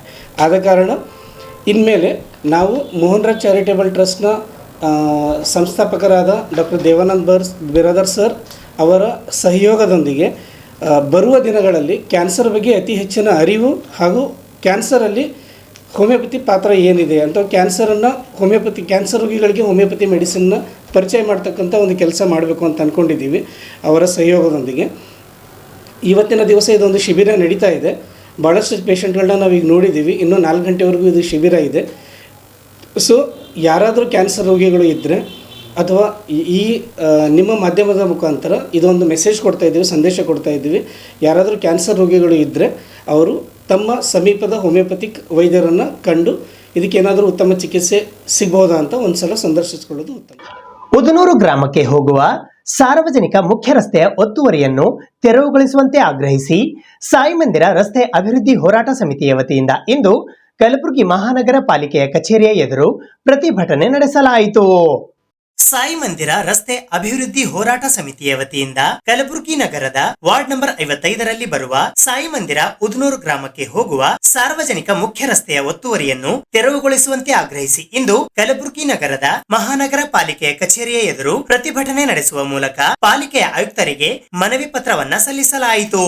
ಈ ಸಂದರ್ಭದಲ್ಲಿ ಸಂಚಾಲಕರಾದ ವಿ ಭಗವಾನ್ ರೆಡ್ಡಿ, ಸಾಯಿ ಮಂದಿರ ರಸ್ತೆ ಅಭಿವೃದ್ಧಿ ಹೋರಾಟ ಸಮಿತಿಯ ಸಹ ಸಂಚಾಲಕರಾದ ವಿಜಿ ದೇಸಾಯಿ, ವಿಶ್ವಜ್ಯೋತಿ ನಗರದ ಅಧ್ಯಕ್ಷರಾದ ರವೀಂದ್ರ ಎನ್ ವಿಭೂತಿ, ಸಹ ಸಂಚಾಲಕರಾದ ಲಲಿತಾ ರೆಡ್ಡಿ, ಗಿರಿ ಬಡಾವಣೆಯ ಅಧ್ಯಕ್ಷರಾದ ಶರಣಬಸಪ್ಪ ಮೈನಾಳ್ ವಕೀಲರು, ಸಂಗಮೇಶ್ವರ ಬಡಾವಣೆಯ ಅಧ್ಯಕ್ಷರಾದ ಬಸವರಾಜ್ ಕೊಮ್ಮನೂರ್, ನೇತಾಜಿ ನಗರದ ಕಾರ್ಯದರ್ಶಿಗಳಾದ ಸಿದ್ದರಾಮ ರೆಡ್ಡಿ, ರೆಡ್ಡಿ ಲೇಔಟ್ನ ಅಧ್ಯಕ್ಷರಾದ ರಾಜಶೇಖರ ರೆಡ್ಡಿ, ದೊಡ್ಡಪ್ಪ ಕಾಲೋನಿಯ ಅಧ್ಯಕ್ಷರಾದ ಬಿಎಂ ಪಾಟೀಲ್, ರಾಘವೇಂದ್ರ ಲೇಔಟ್ನ ಅಧ್ಯಕ್ಷರಾದ ಈಶ್ವರಪ್ಪ ಕಟ್ಟಿಮನಿ, ನೇತಾಜಿ ನಗರದ ಹನುಮಂತ ರೆಡ್ಡಿ, ಕರಸ್ಕರ್ ಬಡಾವಣೆಯ ಅಧ್ಯಕ್ಷರಾದ ಆನಂದ ರೆಡ್ಡಿ ಸೇರಿದಂತೆ ಇತರೆ ಅನೇಕರು ಉಪಸ್ಥಿತರಿದ್ದರು. ಸಾಯಿ ಮಂದಿರ ರಸ್ತೆ ಅಭಿವೃದ್ಧಿ ಹೋರಾಟ ಸಮಿತಿಯ ಸದಸ್ಯನಾಗಿದ್ದು ಸುಮಾರು 4 ತಿಂಗಳಿಂದ 4/10/2024 ರೋಡ್ ಒಂದು ಅರ್ಜಿ ಕೊಟ್ಟಿದ್ದೆವು. ನಾವು ರಸ್ತೆ ಅಗಲೀಕರಣ ಆಗಬೇಕಂತೇಳಿ. ಆ ರಸ್ತೆ ಅಗಲೀಕರಣ ಆಗದೇ ಇದ್ದ ಪಕ್ಷದಲ್ಲಿ ನಾವು ಹೋರಾಟ ಮಾಡ್ತೀವಿ ಅಂತೇಳಿ ಸಾಕಷ್ಟು ಸಲ ಹೇಳಿದ್ದೀವಿ. ಸುಮಾರು 4 ತಿಂಗಳಿಂದ ಈ ರಸ್ತೆ ಹೋರಾಟ ಸಮಿತಿ ಬಗ್ಗೆ ಮನವಿ ಪತ್ರ ಸಲ್ಲಿಸ್ತಾನೇ ಬಂದಿದ್ದೀವಿ. ಸುಮಾರು 14 ಸಲ ಮನವಿ ಪತ್ರಗಳನ್ನು ಕೊಟ್ಟಿದ್ದೀವಿ. ಲೋಕಾಯುಕ್ತರಿಗಾಗಲಿ, ಜಿಲ್ಲಾಧಿಕಾರಿಗಳಿಗಾಗಲಿ, ಪಂಚಾಯತಿಗಾಗಲಿ, ಎಲ್ಲ ಅಧಿಕಾರಿಗಳಿಗೂ ನಾವು ಅರ್ಜಿ ಕೊಡ್ತಾ ತಾಳ್ಮೆದಿಂದ ಬಂದೀವಿ. ಸುಮಾರು 20 ಬಡಾವಣೆಗಳಿಗೆ ಹೋಗುವಂಥ ರಸ್ತೆ ಅದು. 20 ಬಡಾವಣೆಗಳಿಗೆ ಅನುಕೂಲ ಆಗೋಂಥ ರಸ್ತೆ ಇದು. ರಸ್ತೆ ಅಗಲೀಕರಣಕ್ಕಾಗಿ ಅರ್ಧಂಬರ್ಧ ಹಡ್ಡಿ ರಸ್ತೆ ಕೆಲಸ ಪ್ರಾರಂಭ ಮಾಡ್ಲಿಕ್ಕೆ ಇಟ್ಟಿದ್ದಾರೆ. ಸುಮಾರು ಮಳೆಗಾಲದಾಗ ಭಾಳ ತೊಂದರೆ ಆಯಿತು. 20 ಕಾಲನಿದವ್ರಿಗೆ ಸ್ಕೂಲ್ ಬಸ್ ಹೋಗ್ಲಿಕ್ಕೆ ತೊಂದರೆ ಆಗ್ಲಕತ್ತ, ಸ್ಕೂಲ್ ಮಕ್ಕಳಿಗೆ ತೊಂದರೆ ಆಗ್ಲಕತ್ತ, ನೌಕರಿಗೆ ಹೋಗೋಂಥ ಜನರಿಗೆ ತೊಂದರೆ ಆಗ್ಲಕತ್ತ, ವ್ಯಾಪಾರಸ್ಥರಿಗೆ ತೊಂದರೆ ಆಗ್ಲಕತ್ತದ, ಸಣ್ಣ ಮಕ್ಕಳಿಗೆ ತೊಂದರೆ ಆಗ್ಲಕತ್ತದ. ಈ ತೊಂದರೆ ಬಗ್ಗೆ ಸಾಕಷ್ಟು ಸಲ ಮಹಾನಗರ ಪಾಲಿಕೆಯವರಿಗಾಗಲಿ, ಜಿಲ್ಲಾಧಿಕಾರಿಗಳಿಗೆ ಸುಮಾರು 14 ಸಲ ಮನವಿ ಪತ್ರ ಕೊಟ್ಟಿವಿ. ಈಗಾಗಲೇ ಲೋಕಾಯುಕ್ತರಿಗೂ ಸುಮಾರು 3 ತಿಂಗಳ ಹಿಂದೆ ನಾವು ಒಂದು ಮನವಿ ಪತ್ರ ಕೊಟ್ಟು ವಿನಂತಿ ಮಾಡಿಕೊಂಡಿದ್ದೆವು. ಲೋಕಾಯುಕ್ತರು 1 ತಿಂಗಳ ಅವಕಾಶವನ್ನು ಜಿಲ್ಲಾಧಿಕಾರಿಗಳಿಗೂ ಮತ್ತು ಆಯುಕ್ತರಿಗೂ ಸಮಯ ಕೊಟ್ಟಿದ್ದರು. 1 ತಿಂಗಳ ಒಳಗಾಗಿ ನೀವು ಈ ರಸ್ತೆ ಅಗಲೀಕರಣ ಮಾಡಿಕೊಡ್ರಿ, ಸಾರ್ವಜನಿಕರಿಗೆ ತೊಂದರೆ ಆಗ್ತದಂತೇಳಿ ಅವ್ರ ಸುದ್ದಿಗೆ ಆದೇಶ ಇದ್ರೂ ಆ ಆದೇಶ ಧಿಕ್ಕರಿಸಿ ಇವತ್ತಿನವರೆಗೆ ಯಾವುದೇ ಕ್ರಮ ಕೈಗೊಂಡಿಲ್ಲ. ಜಿಲ್ಲಾಧಿಕಾರಿಗಳಾಗಲಿ, ಮಹಾನಗರ ಪಾಲಿಕೆ ಅಧಿಕಾರಿಗಳಾಗಲಿ ಯಾವುದೇ ಕ್ರಮ ತೆಗೆದುಕೊಂಡಿಲ್ಲ. ಅದ್ರಿಗೋಸ್ಕರ ಇವತ್ತು ಎಲ್ಲ 20 ಕಾಲನಿ ನಾಗರಿಕರು, ಪ್ರಮುಖರು ಬಂದಿದ್ದೀವಿ. ನಾವು ಎದಕ್ಕೆ ಬಂದಿದ್ದೀವಿ ಅಂದ್ರೆ, ಇಷ್ಟು ದಿನ ನೀವು ನಮಗೆ ಸಮಯ ಅವಕಾಶ ಕೇಳಿದ್ದೀರಿ. 1 ವಾರ ಸಮಯ ಕೊಡ್ರಿ, ನಾವು ಸರಿಪಡಿಸ್ತೀವಿ, 10 ದಿನ ಕೊಡ್ರಿ, 15 ದಿನ ಕೊಡ್ರಿ ಅಂತೇಳಿ ನಮಗೆ ಬೆಣ್ಣೆ ಹಚ್ಕೋತ ಬಂದಿರಿ. ಸುಮಾರು 4 ತಿಂಗಳ ಕಾಲ ನಾವು ಕಾಯ್ದು ಬೇಸತ್ತು ಇವತ್ತೆಲ್ಲ ಕಾಲನಿಯ ಪ್ರಮುಖರಷ್ಟೇ ಬಂದಿದ್ದೀವಿ, ಪ್ರತಿಭಟನೆ ಮಾಡ್ಲಕತ್ತೀವಿ. ಈ ಪ್ರತಿಭಟನೆಯ ಮುಖಾಂತರ ನಿಮಗೊಂದು ಮನವಿ ಪತ್ರ ನಾವು ಕೊಡ್ಲಿಕ್ಕೆ ಬಂದಿದ್ದೀವಿ. ಏನು ಅಂತಂದ್ರೆ, ಇಷ್ಟು 10 ಸಲ ನೀವು ಹೇಳಿರಿ, ನಾವು ಕೇಳಿದ್ದೆವು. ಇನ್ನು ಮುಂದೆ ನಾವು ಒಂದು ಅವಕಾಶ ಕೊಡ್ತೀವಿ ನಿಮಗೆ. 10 ದಿನಗಳ ಕಾಲ ಗಡುವು ಕೊಡ್ತೀವಿ. ಈ 10 ದಿನಗಳ ಒಳಗಾಗಿ ನೀವು ರಸ್ತೆ ಅಗಲೀಕರಣ ಮಾಡದೇ ಇದ್ದ ಪಕ್ಷದಲ್ಲಿ ನಾವು ರಸ್ತೆ ತಡೆ ಚಳವಳಿ ರಾಮ ಮಂದಿರದಲ್ಲಿ ಮಾಡ್ತೀವಿ ಅನ್ನೋ ಮಾತು ಇವತ್ತು ಅಧಿಕಾರಿಗಳು ಎಚ್ಚರಿಕೆ ಕೊಟ್ಟು ಹೋಗ್ಲಿಕ್ಕೆ ಬಂದೀವಿ. ದಯವಿಟ್ಟು ಎಲ್ಲ ನಾಗರಿಕರು ಪರಿಸ್ಥಿತಿ ಅರ್ಥ ಮಾಡಿಕೊಂಡು, ನಮ್ಮ ತೊಂದರೆಗಳು ನೀವು ಅರ್ಥ ಮಾಡಿಕೊಂಡು ನಮ್ಮ ತಾಳ್ಮೆಯನ್ನು ಪರೀಕ್ಷೆ ಮಾಡಬೇಡ್ರಿ. ದಯವಿಟ್ಟು ನೀವು ಇದ್ರ ಬಗ್ಗೆ ಕ್ರಮ ಕೈಗೊಳ್ರಿ. ರಸ್ತೆ ಅಗಲೀಕರಣ ಮಾಡಿರಿ, ಅನುಕೂಲ ಮಾಡಿಕೊಡ್ರಿ. ನಾವು ನಮ್ಮ ಹಕ್ಕು ಕೇಳಕತ್ತೀವಿ, ರಸ್ತೆ ಬೇಕು ಅಂತೇಳಿ, ಮತ್ತೊಂದು ಏನೂ ಕೇಳಕತ್ತಿಲ್ಲ. ನಮ್ಮ ಹಕ್ಕು ಈಡೇರೋವರೆಗೆ ನಮ್ಮ ಹೋರಾಟ ಇರ್ತದೆ. ಪ್ರತಿಭಟನೆ ಮಾಡಿ, ರಸ್ತೆ ರೋಕ ಚಳವಳಿ ಮಾಡಿ, ಇದು ಸಮಸ್ಯೆ ಮುಂದೆ ಆಗತಕ್ಕಂಥ ಸಮಸ್ಯೆಗೆ ಮಹಾನಗರ ಪಾಲಿಕೆ ಅಧಿಕಾರಿಗಳು, ಜಿಲ್ಲಾಧಿಕಾರಿಗಳೇ ಕಾರಣ ಅಂತ ಎಚ್ಚರಿಕೆ ಕೊಡ್ತಿದ್ದೇವೆ. ದಯವಿಟ್ಟು ಈ ಸಮಯದೊಳಗಾಗಿ ನೀವು ಕ್ರಮ ತಗೊಳ್ರಿ ಅಂತ ನಾವು ಹೇಳಕ್ಕೆ ಬಯಸ್ತೀವಿ. ಏಪ್ರಿಲ್ ತಿಂಗಳಿನಲ್ಲಿ ಕಲಬುರಗಿಯ ರಾಜಾಪುರದಲ್ಲಿ ಇರುವ ಬುದ್ಧ ವಿಹಾರದಲ್ಲಿ ಛಲವಾದಿ ಬುದ್ಧಿಸ್ಟ್ ವಧುವರರ ಮಾಹಿತಿ ಸೇವಾ ಸಂಘ ಕಲಬುರಗಿಯ ವತಿಯಿಂದ ಉಚಿತ ಸಾಮೂಹಿಕ ವಿವಾಹ ಆಯೋಜಿಸಲಾಗಿದೆ. ಛಲವಾದಿ ಬುದ್ಧಿಸ್ಟ್ ವಧೂವರರ ಮಾಹಿತಿ ಸೇವಾ ಸಂಘ ಕಲಬುರಗಿಯ ವತಿಯಿಂದ ಉಚಿತ ಸಾಮೂಹಿಕ ವಿವಾಹವನ್ನು 2025ನೇ ಸಾಲಿನ ಏಪ್ರಿಲ್ ತಿಂಗಳಿನಲ್ಲಿ ಕಲಬುರಗಿ ನಗರದ ರಾಜಾಪುರ ಬಡಾವಣೆಯಲ್ಲಿ ಇರುವ ಬುದ್ಧ ವಿಹಾರದಲ್ಲಿ ನೆರವೇರಿಸಲಾಗುತ್ತದೆ. ಈ ಸಮಾವೇಶದಲ್ಲಿ ವಧುವರರು ದಿನಾಂಕ 15ನೇ ಮಾರ್ಚ್ 2025ರ ಒಳಗಾಗಿ ಹೆಸರನ್ನು ನೋಂದಾಯಿಸಿಕೊಳ್ಳತಕ್ಕದ್ದು. ವಧುವರರ ಭಾವಚಿತ್ರ 6, ವಯಸ್ಸಿನ ದೃಢೀಕರಣ ಪತ್ರ, ವಧುವರರ ಜಾತಿ ಪ್ರಮಾಣ ಪತ್ರ, ವಾಸಸ್ಥಳ ಪತ್ರ, ಆಧಾರ್ ಕಾರ್ಡ್, ವೋಟರ್ ಐಡಿ ಪ್ರತಿ, ವಧುವರರ ಮತ್ತು ಪೋಷಕರ ಒಪ್ಪಿಗೆ ಪತ್ರ ಸಲ್ಲಿಸತಕ್ಕದ್ದು. ಈ ಸಾಮೂಹಿಕ ಸರಳ ವಿವಾಹದಲ್ಲಿ ಪಾಲ್ಗೊಂಡ ವಧುವರರಿಗೆ ಸಮಾಜ ಕಲ್ಯಾಣ ಇಲಾಖೆಯ ವತಿಯಿಂದ ಆರ್ಥಿಕ ಸೌಲಭ್ಯ ಇರುತ್ತದೆ ಎಂದು ಛಲವಾದಿ ಬುದ್ಧಿಸ್ಟ್ ವಧುವರರ ಮಾಹಿತಿ ಸೇವಾ ಸಂಘ ಕಲಬುರಗಿ ಅಧ್ಯಕ್ಷರಾದ ಕೆ ಪ್ರಕಾಶ್ ಅವರು ಇಂದು ಕಲಬುರಗಿ ನಗರದ ಪತ್ರಿಕಾ ಭವನದಲ್ಲಿ ಜರುಗಿದ ಸುದ್ದಿಗೋಷ್ಠಿಯ ಮೂಲಕ ತಿಳಿಸಿದ್ದಾರೆ. ಈ ಸುದ್ದಿಗೋಷ್ಠಿಯಲ್ಲಿ ಕಾರ್ಯದರ್ಶಿ ಕಾಳಪ್ಪ ಕೆಂಬಾವಿ, ಖಜಾಂಚಿ ಶಿವಶಂಕರ ಪಟ್ಟಣಕರ್, ಆಡಳಿತ ಮಂಡಳಿಯ ಸದಸ್ಯರಾದ ಶಿವಲಿಂಗಪ್ಪ ಕಲಕೇರಿ, ಚಂದ್ರಾಮ್ ಹುಬಳಿ, ಡಾಕ್ಟರ್ ಸುರೇಶ್ ಶರ್ಮಾ, ಡಾಕ್ಟರ್ ರಾಹುಲ್ ತಮ್ಮನ್, ಮರೆಪ್ಪ ಗುಳಬಾಳ್, ಶಂಕರ್ ಖಣಗೆ, ಶಿವಶರಣಪ್ಪ ಮೇತ್ರಿ ಹಾಗೂ ರಘುನಂದನ್ ಬಿಜಾಸ್ಪುರ್ಕರ್ ಉಪಸ್ಥಿತರಿದ್ದರು. ನಮ್ಮ ಸಂಸ್ಥೆಯಿಂದ ಒಂದು ಛಲವಾದಿ ಬುದ್ಧಿಸ್ಟ್ ವಧುವರರ ವಿವಾಹ ಮಾಹಿತಿ ಸೇವಾ ಸಂಘದಿಂದ ಒಂದು ಪ್ರಕಟಣೆಯನ್ನು ತಮ್ಮ ಮುಖಾಂತರ ಮಾಡಬೇಕು. ಯಾಕಂದರೆ ಸುಮಾರು ನಾವು ವಧುವರರ ಮ್ಯಾರೇಜನ್ನು ಕೂಡ ಮಾಡಿದ್ದೇವೆ. ಆದರೂ ಕೂಡ ನಮಗನಿಸಿದೆ ಇನ್ನೂ ಭಾಳಷ್ಟು ಜನ ನಮ್ಮಲ್ಲಿ ನೋಂದಣಿ ಮಾಡ್ಕೊಂಡಿದ್ದಾರೆ, ಆದರೆ ಮದುವೆ ಆಗ್ತಾಯಿಲ್ಲ. ಹೇಳಿ ಸರ್. ಕಾರ್ಯಕಾರಿ ಸಮಿತಿ ಸದಸ್ಯರಿದ್ದೇವೆ. ಎಲ್ಲರೂ ನಾವು ರಿಟೈರ್ಡ್ ಗೌರ್ಮೆಂಟ್ ಸರ್ವೆಂಟ್ ಇದ್ದೇವೆ. ಬೇರೆ ಬೇರೆ ಇಲಾಖೆಯಲ್ಲಿ ಕೆಲಸ ಮಾಡಿಕೊಂಡು ಈಗ ಮುಂದೆ ಸಮಾಜ ಸೇವೆಗಾಗಿ ನಾವು ಕೆಲಸ ಮಾಡ್ತಾಯಿದ್ದೀವಿ. ಇಲ್ಲಿ ಪ್ರಮುಖವಾಗಿ ನಾವು ತಮ್ಮ ಮುಖಾಂತರ ಜನರಿಗೆ ಏನು ಮೆಸೇಜ್ ಕೊಡಬೇಕಂತೀವಿ ಅಂತಂದರೆ, ಭಾಳಷ್ಟು ಇನ್ನೂ ನಮ್ಮಲ್ಲಿ ರಿಜಿಸ್ಟ್ರೇಷನ್ ಮಾಡ್ಕೊಳ್ಳೋಂಥ ವಧುವರು ವರರು ಮತ್ತು ಎಲ್ಲರೂ ಭಾಳಷ್ಟು ಡಿಗ್ರಿ ಹೋಲ್ಡರ್ಸ್ ಇದ್ದಾರೆ. ಭಾಳಷ್ಟು ಜನ ಸರ್ಕಾರಿ ನೌಕರಿ ಕೂಡ ಇದ್ದಾರೆ, ಪ್ರೈವೇಟ್ ಕೂಡ ಮಾಡ್ತಾಯಿದ್ದಾರೆ. ಯಾರು ಹುಡುಗರು ಮತ್ತು ಹುಡುಗಿಯರು ಅಷ್ಟೇ ರೀತಿಯಿಂದ ಕೆಲಸ ಮಾಡ್ತಾಯಿದ್ದಾರೆ. ಸರ್ಕಾರಿ ನೌಕರಾಗಿರ್ಬೋದು, ಪ್ರೈವೇಟ್ನಲ್ಲಿ ಆಗಿರ್ಬೋದು. ಆದರೂ ಕೂಡ ಸಮಸ್ಯೆ ನಮಗೇನಾಗಿದೆ ಅಂತಂದರೆ, ವಧುವರರು ವರರಿಗೆ ವಧುವರು ಸರಿಯಾಗಿ ಹೊಂದಾಣಿಕೆ ಆಗ್ತಾಯಿಲ್ಲ. ಭಾಳಷ್ಟು ಪೆಂಡಿಂಗ್ ಅವೆ ನಮ್ಮಲ್ಲಿ. ಅದನ್ನು ಸರಿಪಡಿಸಬೇಕು. ಮಾಧ್ಯಮ ಬಾಂಧವರಿಗೆ, ನಮ್ಮ ಸಮಾಜ ಬಾಂಧವರಿಗೆ ತಿಳುವಳಿಕೆ ಕೊಡಬೇಕು ಎಂಬ ದೃಷ್ಟಿಯಿಂದ ನಾವು ಈ ಪತ್ರಿಕಾಗೋಷ್ಠಿಯನ್ನು ನಡೆಸ್ತಾ ಇದ್ದೇವೆ. ಆ ರೀತಿಯಾಗಿ ತಮಗೆ ಇನ್ಫಾರ್ಮೇಷನ್ ಅಂತಂದರೆ, ಈಗ ನಾವು 3ನೇ ತಿಂಗಳಿರೋದು 15/3/25 ನಂತರ ನಾವು ಒಂದು ಉಚಿತವಾಗಿ ವಧುವರರ ವಿವಾಹವನ್ನು ಮಾಡಬೇಕು. ಸಾಮೂಹಿಕ ವಿವಾಹ. ಯಾವುದೇ ರೀತಿ ಅವರು ನಮಗೆ ಮದುವೆಗಾಗಿ ಬೇಕಾದಂಥ ಎಲ್ಲ ಸವಲತ್ತನ್ನು ಒದಗಿಸ್ಕೊಡ್ತೇವೆ ನಮ್ಮ ಸಂಘದಿಂದ. ಆದರೆ ಅವ್ರು ಬಂದು ಅಷ್ಟೇ ಅಕ್ಷತೆ ಹಾಕ್ಕೊಂಡು ಹೋಗಬೇಕು. ಬೇರೆ ಏನು ಖರ್ಚು ವೆಚ್ಚ ನಾವು ಹಾಕ್ತಾಯಿಲ್ಲ. ಸಾಧ್ಯ ಆದಷ್ಟು ನಮ್ಮ ಸಮಿತಿ ಮೆಂಬರ್ಸಲ್ಲಿ ಅದನ್ನು ಬೇರ್ ಮಾಡ್ಕೊಡ್ತೀವಿ. ನಾವು ಬೇರ್ ಮಾಡ್ಕೊಂಡು ಒಂದು ವಿವಾಹವನ್ನು ನೆರವೇರಿಸಬೇಕು. ಅದು ಸಾಮೂಹಿಕವಾಗಿ ಇರಬೇಕು. ವಿಶೇಷವಾಗಿ ಬುದ್ಧಿಸ್ಟ್ ಅಥವಾ ನಮ್ಮ ಶೆಡ್ಯೂಲ್ ಕಾಸ್ಟ್ ಅಂದರೆ SC/H ಕಮ್ಯುನಿಟಿ ಹುಡುಗರು ಇದ್ದರೆ ನಾವು ಮಾಡ್ತೀವಿ. ಬೇರೆ ಈ ವಿವಾಹ ಸಂದರ್ಭದಲ್ಲಿ, ಸಾಮೂಹಿಕ ವಿವಾಹ ಸಂಬಂಧದಲ್ಲಿ ಬೇರೆ ಬೇರೆ ಕೋಮೆನವರು ಕೂಡ ಬಂದರೆ ನಾವು ಅದನ್ನು ಮಾಡಬೇಕು ಅಂತ ನಾವು ಕಾರ್ಯಕಾರಿ ಸಮಿತಿಯಲ್ಲಿ ನಿರ್ಧಾರ ಮಾಡಿದ್ವಿ. ಸುಮಾರು ಇಲ್ಲಿವರೆಗೆ ಏನಪ್ಪ ಅಂದರೆ ನಾವು 628 ವಧುವರರು ಏನಪ್ಪ ಅಂತಂದರೆ ನಮ್ಮಲ್ಲಿ ಸಂಘದಲ್ಲಿ ನೋಂದಣಿ ಮಾಡಿಕೊಂಡಾರ. ಇವರಲ್ಲಿ MBBS, MD ಮತ್ತು BM.Tech ಕಲ್ತವರು ಸಹ ನಮ್ಮಲ್ಲಿ ನೋಂದಣಿ ಮಾಡ್ಕೊಂಡಾರ. ಈ ಒಂದು 628 ಏನಪ್ಪ ಅಂದರೆ ಏನು ನೋಂದಣಿ ಮಾಡ್ಕೊಂಡಾರ. ಇವರಲ್ಲಿ 150 ವಧುವರರು ಮದುವೆಯಾಗಿದ್ದಾರೆ. ಇದು ನಮ್ಮ ಸಂಘದ ಏನಪ್ಪ ಅಂತಂದ್ರೆ ವತಿಯಿಂದ 150 ಜನ ವಧುವರರು ಏನಪ್ಪ ಅಂದ್ರೆ ಮದುವೆ ಆಗ್ಯಾರ.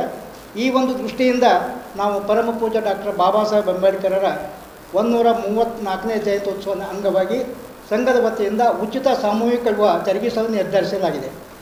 ಈ ಒಂದು ಯಾಕೆ ನಿರ್ಧರಿಸಲಾಗಿದೆ ಅಂದರೆ ಈ ಒಂದು ಸಮಾಜ ಬಾಂಧವರು ತಮ್ಮ ಸ್ವಪ್ರತಿಷ್ಠೆಯಿಂದ ತಾವು ಗಳಿಸಿದ ಹೊಲ ಮನೆ ಮಾರಾಟ ಮಾಡಿ ದುಂದು ವೆಚ್ಚದಿಂದ ಮಕ್ಕಳ ಮದುವೆ ಮಾಡ್ತಾಯಿದ್ದಾರೆ. ಇದನ್ನು ಪರಿಗಣಿಸಿ ನಾವು ಸಾಮೂಹಿಕ ವಿವಾಹ ಉಚಿತ ಸಾಮೂಹಿಕ ವಿವಾಹ ಜರುಗಿಸ್ತಾ ಇದ್ದೇವೆ. ಅದು ಏನಪ್ಪ ಅಂದರೆ ಏಪ್ರಿಲ್ ತಿಂಗಳ 2ನೇ ವಾರದಲ್ಲಿ. ಅದಕ್ಕೆ ನಾವು ಯಾರು ಈ ಉಚಿತ ಸಾಮೂಹಿಕ ವಿವಾಹದಲ್ಲಿ ಭಾಗವಹಿಸಬೇಕಂತಾರೆ ಅಂಥ ವಧುವರರು ವಧು ಮತ್ತು ವರರು 6 ಭಾವಚಿತ್ರ ಮತ್ತು ವಯಸ್ಸಿನ ದೃಢೀಕರಣ ಪತ್ರ ಹಾಗೂ ವಧುವರರ ಜಾತಿ ಪ್ರಮಾಣ ಪತ್ರ ಮತ್ತು ವಾಸಸ್ಥಳ ಪತ್ರ ಹಾಗೂ ವಧುವರ ಮತ್ತು ಅವರ ಪೋಷಕರ ಒಪ್ಪಿಗೆ ಪ್ರಮಾಣ ಪತ್ರ ಇವು 15/3/2025 ಒಳಗಾಗಿ ನಮ್ಮ ಕಚೇರಿಗೆ ಸಲ್ಲಿಸಿದರೆ ನಾವು ಉಚಿತವಾಗಿ ಏನಪ್ಪ ಅಂತಂದರೆ 10 ಸಾಮೂಹಿಕವಾಗಿ ಏರ್ಪಡಿಸಬೇಕು ಅಂತ ನಾವು ತೀರ್ಮಾನ ಮಾಡಿದ್ವಿ. ಆದ ಕಾರಣ ತಾವು ದಯವಿಟ್ಟು ತಮ್ಮ ದಿನಪತ್ರಿಕೆಯಲ್ಲಿ ಈ ವಿಷಯವನ್ನು ಹೆಚ್ಚಿನ ಪ್ರಮಾಣದಲ್ಲಿ ಪ್ರಕಟಿಸಿ ಸಾರ್ವಜನಿಕ ಅನುಕೂಲ ಮಾಡಿಕೊಡಬೇಕೆಂದು ನಾನು ಸಂಘದ ಪರವಾಗಿ ತಮ್ಮೆಲ್ಲರಿಗೂ ಹೃತ್ಪೂರ್ವಕವಾದ. ಡ್ರಗ್ ಆಕ್ಷನ್ ಫೋರಂ ಕರ್ನಾಟಕದ ವತಿಯಿಂದ ಆರೋಗ್ಯ ಹಕ್ಕಿನ ಜಾಥಾದ ಕುರಿತು ಇಂದು ಪತ್ರಿಕಾಗೋಷ್ಠಿಯ ಮೂಲಕ ಮಾಹಿತಿ ನೀಡಲಾಯಿತು. ಡ್ರಗ್ ಆಕ್ಷನ್ ಫೋರಂ ಕರ್ನಾಟಕ ಸಾರ್ವತ್ರಿಕ ಆರೋಗ್ಯ ಆಂದೋಲನ ಕರ್ನಾಟಕದ ವತಿಯಿಂದ ಬಾಣಂತಿಯರ ಸಾವಿಗೆ ನ್ಯಾಯ ದೊರಕಲಿ, ತಪ್ಪಿತಸ್ಥ KSMCLಗೆ ಶಿಕ್ಷೆಯಾಗಲಿ, KSMCL ಕೆಲಸ ಪಾರದರ್ಶಕವಾಗಿರಲಿ ಎಂದು ಆರೋಗ್ಯ ಹಕ್ಕಿನ ಜಾಥಾ ಹಮ್ಮಿಕೊಂಡಿರುವ ಕುರಿತು ಇಂದು ಕಲಬುರಗಿ ನಗರದ ಪತ್ರಿಕಾಭವನದಲ್ಲಿ ಜರುಗಿದ ಸುದ್ದಿಗೋಷ್ಠಿಯ ಮೂಲಕ ಮಾಹಿತಿ ನೀಡಲಾಯಿತು. ಈ ಪತ್ರಿಕಾಗೋಷ್ಠಿಯಲ್ಲಿ ಡ್ರಗ್ ಆಕ್ಷನ್ ಫೋರಂ ಕರ್ನಾಟಕದ doctor Gopal Dabade, working group on access to medicine Gop Kumar, MGSP Mahesh Patil, Sneha ಸೊಸೈಟಿಯ ಭೀಮರಾಯ, ದಿಲ್ಶಾದ್, ರೇಷ್ಮಾ ಗ್ರಾಕೂಸ್, ಮಸ್ತಾನ್ ಬಿರಾದಾರ್ ಸೇರಿದಂತೆ ಇತರರು ಉಪಸ್ಥಿತರಿದ್ದರು. ಇವತ್ತಿನ ಈ ಕಾರ್ಯಕ್ರಮ ಏನಿದೆ ಇದು ಒಂದು ಜಾಥಾ ಹಮ್ಮಿಕೊಂಡಿದ್ದೀವಿ ನಾವು. ಈ ಜಾಥಾವನ್ನು ಹಮ್ಮಿಕೊಂಡಿದ್ದು 2 ಸಂಸ್ಥೆಗಳಿದ್ದಾವೆ ಮುಖ್ಯವಾಗಿ. ಒಂದು ಸಾರ್ವತ್ರಿಕ ಆರೋಗ್ಯ ಆಂದೋಲನ ಕರ್ನಾಟಕ ಅಂತ ಹೇಳಿ. ಈ ಸಾರ್ವತ್ರಿಕ ಆರೋಗ್ಯ ಆಂದೋಲನ ಕರ್ನಾಟಕ ಹಲವಾರು ವಿಚಾರಧಾರೆಯಲ್ಲಿರುವಂತಹ ಸಂಘಟನೆಗಳ ಒಂದು ಒಕ್ಕೂಟ ಇದು. ಅದರಲ್ಲಿ ಕಟ್ಟಡ ಕಾರ್ಮಿಕರಿದ್ದಾರೆ, ಸೆಕ್ಸ್ ವರ್ಕರ್ಸ್ ಇದ್ದಾರೆ, ಟ್ರಾನ್ಸ್ಜೆಂಡರ್ಸ್ ಇದ್ದಾರೆ, ಆಮೇಲೆ ಕೆಲವೊಬ್ಬರು ನಮ್ಮಂಥ ಚಿಂತಕರು, ಅದ್ರ ಬಗ್ಗೆ ಅಧ್ಯಯನ ಮಾಡೋರು ಅವರೆಲ್ಲ ಇದ್ದಾರೆ. ಸುಮಾರು 30 ಸಂಘಟನೆಗಳ ಒಂದು ಒಕ್ಕೂಟ ಇದು. ಅದು ಸಾರ್ವತ್ರಿಕ ಆರೋಗ್ಯ ಆಂದೋಲನ ಕರ್ನಾಟಕ. ಆಮೇಲೆ ಡ್ರಗ್ ಆಕ್ಷನ್ ಫೋರಂ ಕರ್ನಾಟಕ ಅಂಥೇಳಿ ಒಂದು ಸಂಸ್ಥೆ, ರಿಜಿಸ್ಟರ್ಡ್ ಆರ್ಗನೈಸೇಷನ್ ಇದೆ, NGO ಇದೆ. ಅದನ್ನು ಮತ್ತು ಇವು 2 ಸಂಸ್ಥೆಗಳು ಕೂಡಿಕೊಂಡು ಮತ್ತು ಇಲ್ಲಿ ಯಾವ್ಯಾವ ಜಿಲ್ಲೆಯಲ್ಲಿ ನಾವಿರ್ತೀವಿ ಅಲ್ಲಿ ಸ್ಥಳೀಯ ಸಂಸ್ಥೆ ಒಟ್ಟಿಗೆ ಕೈ ಜೋಡಿಸ್ಕೊಂಡು ಈ ಕಾರ್ಯಕ್ರಮವನ್ನು ಇವತ್ತು ಮಾಡ್ತಾಯಿದ್ವಿ. ಇದು ಏನಪ್ಪ ಅಂತ ಹೇಳಿದರೆ ಈ ಜಾಥಾ ಏನಿದೆ ನಿನ್ನೆ ಬೀದರಲ್ಲಿ ಸ್ಟಾರ್ಟ್ ಆಯಿತು. 3ನೇ ತಾರೀಕು ಸೋಮವಾರ ಸ್ಟಾರ್ಟ್ ಆಗಿ ಇವತ್ತು ಇಲ್ಲಿ ಗುಲ್ಬರ್ಗಾಗೆ ಬಂದಿದೆ. ಆಮೇಲೆ ನಾಳೆ ಇದೇ ರೀತಿಯಾದಂಥ ಒಂದು ಕಾರ್ಯಕ್ರಮ ರಾಯಚೂರಲ್ಲಿ, ಆಮೇಲೆ ನೆಕ್ಸ್ಟು ಕೊಪ್ಪಳದಲ್ಲಿ, ಆಮೇಲೆ ಬಳ್ಳಾರಿಯಲ್ಲಿ, ಆಮೇಲೆ ದಾವಣಗೆರೆ, ತುಮಕೂರು, ಚಿಕ್ಕಬಳ್ಳಾಪುರ, ಆಮೇಲೆ ಕೋಲಾರ, ಆಮೇಲೆ ಕೊನೆಗೆ 14ನೇ ತಾರೀಕು ಫೆಬ್ರವರಿ ಶುಕ್ರವಾರ ದಿವಸ ಬೆಂಗಳೂರಲ್ಲಿ ಇದು ಕೊನೆಗೊಳ್ತದೆ. ಇದ್ರ ಮುಖ್ಯ ಉದ್ದೇಶ ಏನಪ್ಪ ಅಂತ ಹೇಳಿದರೆ 3 ಮುಖ್ಯ ಉದ್ದೇಶ ಅಂತ ನಾವು ಹೇಳ್ಬೋದು ಈ ಒಂದು ಜಾಥಾದು. ಏನಪ್ಪ ಅಂದರೆ ಒಟ್ಟಾರೆ ಜನರಲ್ಲಿ ಜಾಗೃತಿ ಮೂಡಿಸ್ಲಿಕ್ಕೆ ಇದೊಂದು ಜಾಥಾ, ಇದೊಂದು ನೆವ. ಈ ಜಾಥಾದ ಮುಖ್ಯ ಉದ್ದೇಶ ಏನಪ್ಪ ಅಂತ ಹೇಳಿದ್ರೆ ಮೊನ್ನೆ ಅಕ್ಟೋಬರ್ ನವಂಬರಲ್ಲಿ ನೀವು ನೋಡಿರ್ಬೋದು ಪತ್ರಿಕೆಗಳಲ್ಲಿ ತಾಯಂದ್ರ ಸಾವಾಯಿತು ಜಿಲ್ಲಾ ಆಸ್ಪತ್ರೆಯಲ್ಲಿ, ಬಳ್ಳಾರಿ ಜಿಲ್ಲಾ ಆಸ್ಪತ್ರೆಯಲ್ಲಿ ಸಾವಾಯಿತು. ಆ ಸಾವಿಗೆ ಕಾರಣ ಏನು ಅಂತ ನೋಡಿದಾಗ ಆ ತಾಯಂದ್ರಿಗೆ ಕೊಟ್ಟಂಥ ಏನು ಸಲೈನ್ ಫ್ಲೂಯಿಡ್ ಇತ್ತು, ಅದಕ್ಕೆ ನಾವು ಮೆಡಿಕಲಲ್ಲಿ ರಿಂಗರ್ ಲ್ಯಾಕ್ಟೇಟ್ ಅಂತ ಹೇಳ್ತೀವಿ. ಅದು ಸಾಮಾನ್ಯವಾಗಿ ಯಾವುದೇ ಒಬ್ಬ ಆಪ್ರೇಷನ್ ಆದ ತಕ್ಷಣ ಕೊಡುವಂಥ ಒಂದು ಔಷಧಿ. ಅದು IV ಇಂಟ್ರವೀನಸ್ ಕೊಡ್ತಾರೆ ಅದನ್ನು. ಅದು ಗುಣಮಟ್ಟ ಸರಿ ಇರಲಿಲ್ಲ, ಅದರಲ್ಲಿ ವಿಷ ಇತ್ತು ಫ್ಲೂಯಿಡ್ಸಲ್ಲಿ.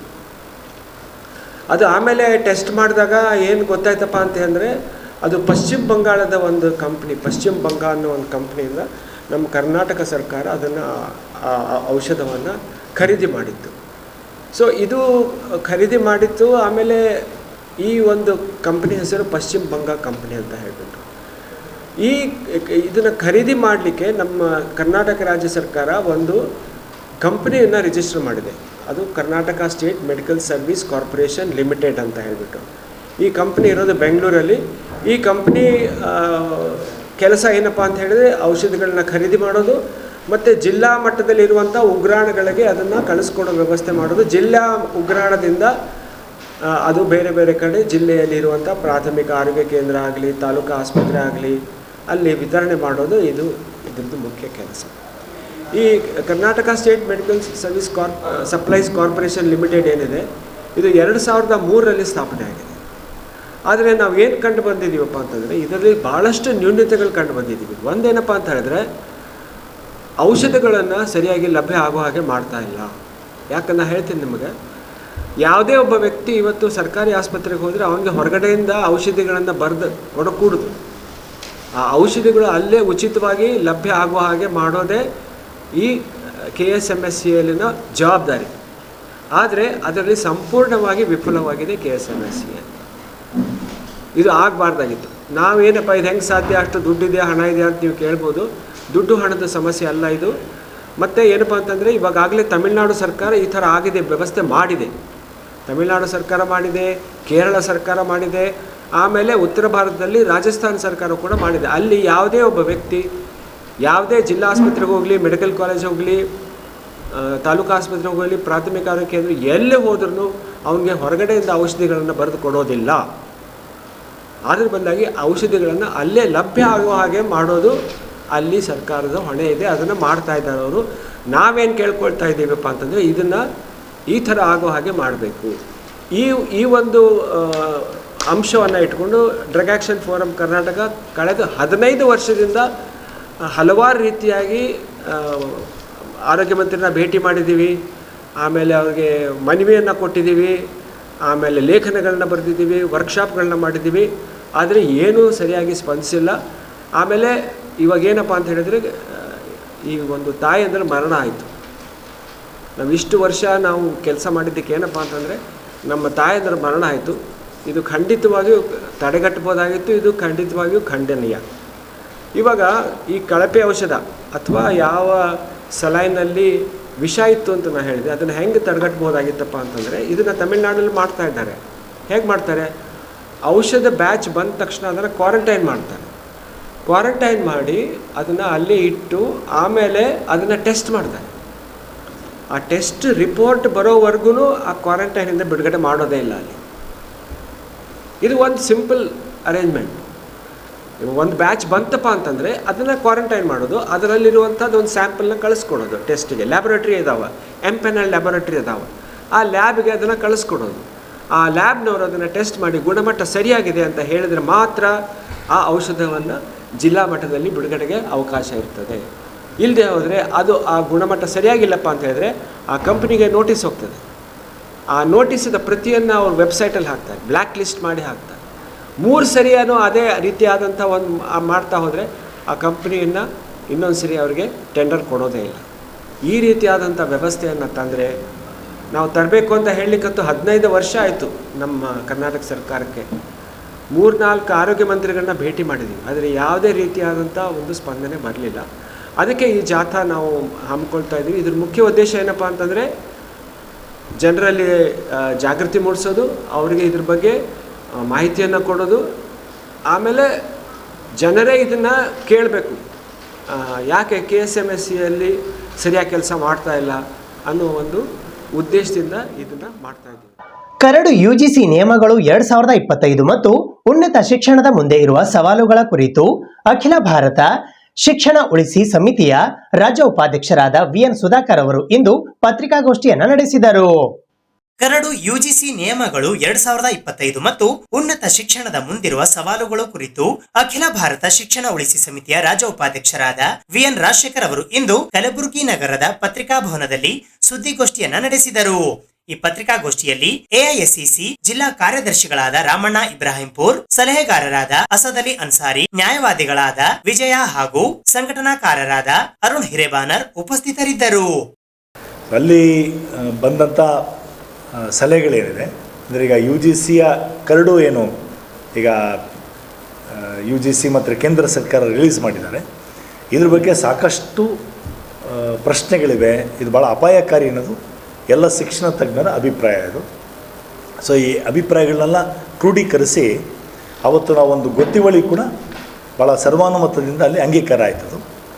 ಆ ಗೊತ್ತುವಳಿನ ಒಂದು ಮನವಿ ಪತ್ರ ರೂಪದಲ್ಲಿ ಮಾಡಿಬಿಟ್ಟು ನಿನ್ನೆ ನಾವು UGCಗೆ ಕಳಿಸಿದ್ದೀವಿ, ಹಾಗೆ ರಾಜ್ಯ ಸರ್ಕಾರಕ್ಕೂ ಕಳಿಸಿದ್ದೀವಿ. ನಾವು ಇವತ್ತು ಬೆಳಗ್ಗೆ ನಮ್ಮ ಸ್ನೇಹಿತರು ಶಿಕ್ಷಣ ತಜ್ಞರು ಹೋಗಿ ಎಜುಕೇಷನ್ ಮಿನಿಸ್ಟರ್ನ ಭೇಟಿಯಾಗಿ ಮನವಿ ಪತ್ರ ಕೂಡ ಸಲ್ಲಿಸಿದ್ದೀವಿ. ನಾವು ರಾಜ್ಯ ಸರ್ಕಾರ ಕೂಡ ಈಗ UGC ನಿಯಮಾವಳಿ ಸಮಸ್ಯೆ ಇದೆ, ನಮ್ಮ ವಿರೋಧ ಇದೆ ಅಂತ ಹೇಳಿದ್ದಾರೆ. ಅದಕ್ಕೆ ನಾವು ಹೇಳ್ತಾ ಇರೋದು, ರಾಜ್ಯ ಸರ್ಕಾರ ಕೂಡ ಕೇಂದ್ರದ ಮೇಲೆ ಒತ್ತಾಯಿಸಬೇಕು, ಇದ್ರ ಬಗ್ಗೆ ವ್ಯಾಪಕ ಚರ್ಚೆ ಆಗಬೇಕು. ಚರ್ಚೆ ಇಲ್ಲದೆ ಅಂಗೀಕಾರ ಆಗಬಾರ್ದು ಅನ್ನೋದು ಇದು. ಇದನ್ನು ಘೋಷಣೆ ಮಾಡೋದಕ್ಕೆ ಮತ್ತು ಮುಂದೆ ನಮ್ಮ ಕಾರ್ಯಕ್ರಮಗಳ ಬಗ್ಗೆ ತಿಳಿಸೋದಕ್ಕೆ ಈ ಪತ್ರಿಕಾಗೋಷ್ಠಿ ನಾವು ಸಂಘಟನೆ ಮಾಡೋದು, ನಿಮ್ಮ ಜೊತೆ ಚರ್ಚೆ ಮಾಡಬೇಕು ಅಂತೇಳಿ. ಸೊ ಒಂದು ನಿಮಗೆಲ್ಲ ಗೊತ್ತಿದೆ, UGCಯ ಈ ಕರಡು ನಿಯಮಾವಳಿಗಳು 2025 ಏನು ಬಂದಿದೆ, ಇದು ನಮ್ಮ ಶಿಕ್ಷಣ ತಜ್ಞರ ಅಭಿಪ್ರಾಯದಲ್ಲಿ UGCಯ ಮೂಲ ಉದ್ದೇಶ ಏನಿದೆ ಇದಕ್ಕೆ ವಿರುದ್ಧವಾಗಿದೆ. UGCಯ ಮೂಲ ಉದ್ದೇಶ ಇರೋದೇನು? UGC ಬಂದು ಎಲ್ಲ ಯೂನಿವರ್ಸಿಟಿಗಳಿಗೆ ಗ್ರ್ಯಾಂಟ್ಸ್ನ ಕೊಡ್ತಕ್ಕಂಥ ಸಂಸ್ಥೆ ಅದು ಒಂದು.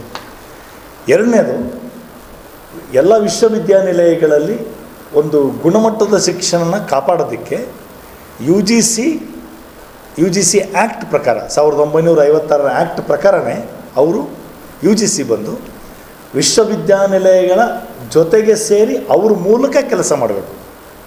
ಆದರೆ ಇವತ್ತು ಆಗ್ತಾ ಇರೋದೇನು ಅಂದರೆ ಭಾಳ ನೋವಿನ ವಿಷಯ ಇದು.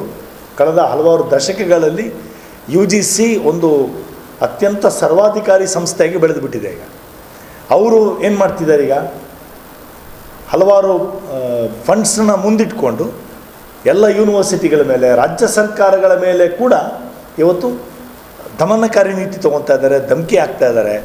ಇವತ್ತವರು ಎಲ್ಲ ನಮ್ಮ ಕಾನೂನನ್ನ ಉಲ್ಲಂಘನೆ ಮಾಡಿ ಕೆಲಸನ ಮಾಡ್ತಾ ಇದ್ದಾರೆ. ಅದಕ್ಕೆ ನಿದರ್ಶನ ಅಂದರೆ ಈ ರೆಗ್ಯುಲೇಷನ್ಸ್ ಏನು ಬಂದಿದೆ ಇದರಲ್ಲಿ ನೋಡಿ. ಈಗ ಒಬ್ಬ ಅಸಿಸ್ಟೆಂಟ್ ಪ್ರೊಫೆಸರು ಅವರನ್ನು ನೇಮಕಾತಿ ಮಾಡ್ಕೋಬೇಕಾದ್ರೆ ಇವಾಗಿರ್ತಕ್ಕಂಥ ಮಾನದಂಡ ಏನು? ಈಗ ನಾನು ಅಂಡರ್ ಗ್ರ್ಯಾಜುಯೇಟಲ್ಲಿ ಈಗ arts, history, economic, political science ಇದು ಮಾಡಿದ್ದೆ ಅಂದರೆ ಅಂಡರ್ ಗ್ರ್ಯಾಜುಯೇಟಲ್ಲಿ ಪದವಿನಲ್ಲಿ. ನಂತರ ಪದವಿ ಇದಕ್ಕೆ ನಾನು ಪೋಸ್ಟ್ ಗ್ರ್ಯಾಜುಯೇಷನ್ಗೆ ಬಂದಾಗ ಅದರಲ್ಲಿ ಯಾವುದಾನ ಒಂದು ಸಬ್ಜೆಕ್ಟ್ ವಿಷಯದಲ್ಲಿ ನಾನು PG ಮಾಡ್ತೀನಿ.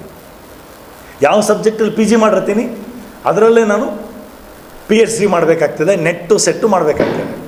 ಆಗ ನಾನು ಅರ್ಹ ಆಗ್ತೀನಿ. ಇವಾಗಿರೋ ಪದ್ಧತಿ ಇದು. ಹಲವಾರು ಶಿಕ್ಷಣ ತಜ್ಞರು ಯೋಚಿಸಿ ಬಂದಂಥ ಒಂದು ನೀತಿ ಇದು.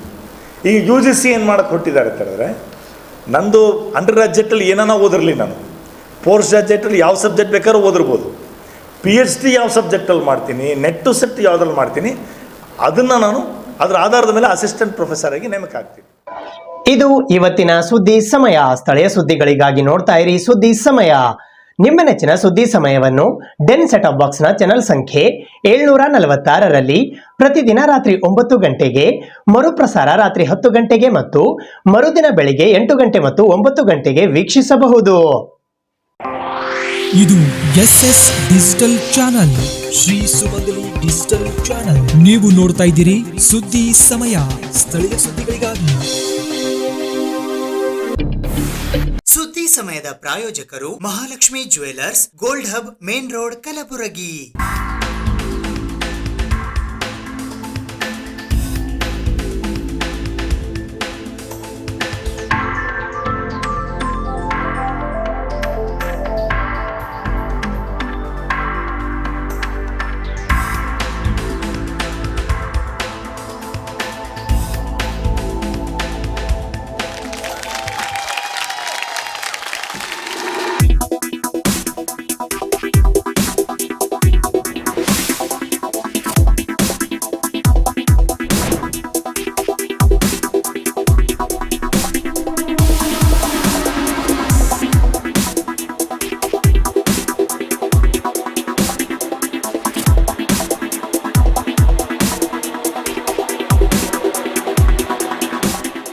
Mahalakshmi jewellers gold hub main road Gulbarga.